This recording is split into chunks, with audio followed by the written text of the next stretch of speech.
দর্শক সবাইকে শুভেচ্ছা অভিনন্দন। আমার চ্যানেলটি সাবস্ক্রাইব করার জন্য ধন্যবাদ। দর্শক সবাইকে শুভেচ্ছা।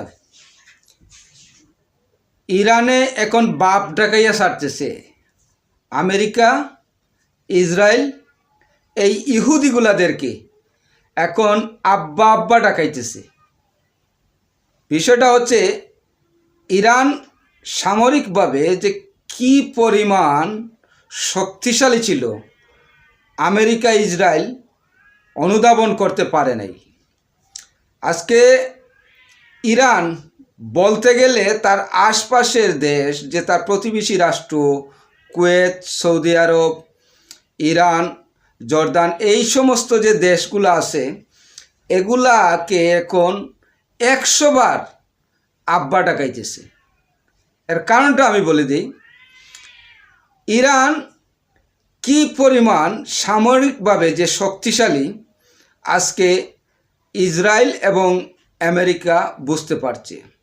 তার যে রেভলিউশন গার্ড, তার যে সেনাবাহিনীর যে সদস্যগুলা কি পরিমাণ যে সাহসী, কি পরিমাণ সাহসের যে পরীক্ষা দিচ্ছে, এগুলা বলতে গেলে আপনাদেরকে অনেক বিষয়। তবে আমি ব্যক্তিগতভাবে ইরানের এই রেভলিউশন গার্ডের সকল সদস্যদেরকে আমি ধন্যবাদ জানাই, মোবারকবাদ জানাই, এজন্য যে তাদের দেশপ্রেম, দুঃসাহসিকতার জন্য তারা যে পরিমাণ সাহস দেখিয়েছে। পৃথিবীর সুপার পাওয়ার এই আমেরিকা, তার সহযোগী ইহুদি এই ইসরায়েল, তাদেরকে বারবারই আব্বা আব্বা ডাকাচ্ছে। বন্ধুগণ, আরেকটি কথা বলে রাখি, তার যে ব্যালিস্টিক ক্ষেপণাস্ত্র বা ক্ষেপণাস্ত্র যে অস্ত্রাগার, এগুলা যে কি পরিমাণ মজুদ আছে তা অনুভব করে বলা সম্ভব নয়। যতক্ষণ পর্যন্ত ইরান তার মুখে স্বীকার করবে না, ততক্ষণ পর্যন্ত এগুলা বলা যাবে না, অনুভব করা যাবে না। আরেকটি কথা বলে দেই, ইরানের একটি মিসাইল আছে, যে এই মিসাইলটি আকাশে যখন ছুড়া হয়, ছুড়ার পর রাডার তো ফাঁকি দেয়, তারপর ওই মাটিতে পড়ার আগে উপরে অটোমেটিকলি বাস্ট হয়ে যাবে, ফুটে যাবে। ফুটে যাওয়ার পর কয়েকটা ভাগে বিভক্ত হয়ে যাবে। অর্থাৎ আমি আপনাকে বলে দেই, 30 থেকে 40টার মতো ভাগ হয়ে যায় বোমাটা।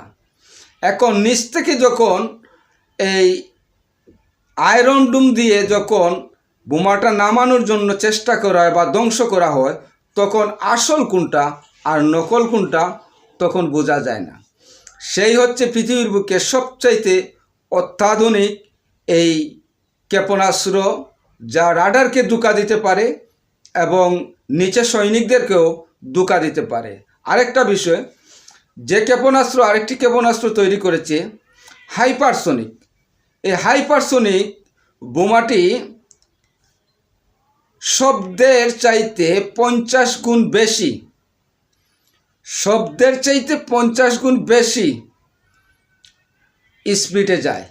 এখন বুঝতে পারছেন কি দুঃসাহসিক আবিষ্কার। ইনশাল্লাহ এই ইরান আগামী বর্তমান যুদ্ধে বিজয় অর্জন করবে, আরব বিশ্বে একটি সাহসী রাষ্ট্র হিসাবে তৈরি হবে এবং বিশ্বের মধ্যে ইরান মুসলিমদের জন্য মাথা উঁচু করে দাঁড়ানোর জন্য অনেক কিছু করবে। যদি ইরান এই যুদ্ধে জিতে যায়, তাহলে এই ইরান তার আশপাশে যে কয়টা ঘাঁটি আছে আমেরিকার, সেই ঘাঁটিগুলোকে একদিন না একদিন ইরানের মাধ্যমে তুলে দিতে হবে। সেই বিষয়টা ইরান চিন্তাধারা করছে। বর্তমানে তার আশপাশের দেশ, ইরানের আশপাশের যে কয়টা প্রতিবেশী রাষ্ট্র, সেই রাষ্ট্রতে হামলা করবে না বলে ঘোষণাও দিয়েছে।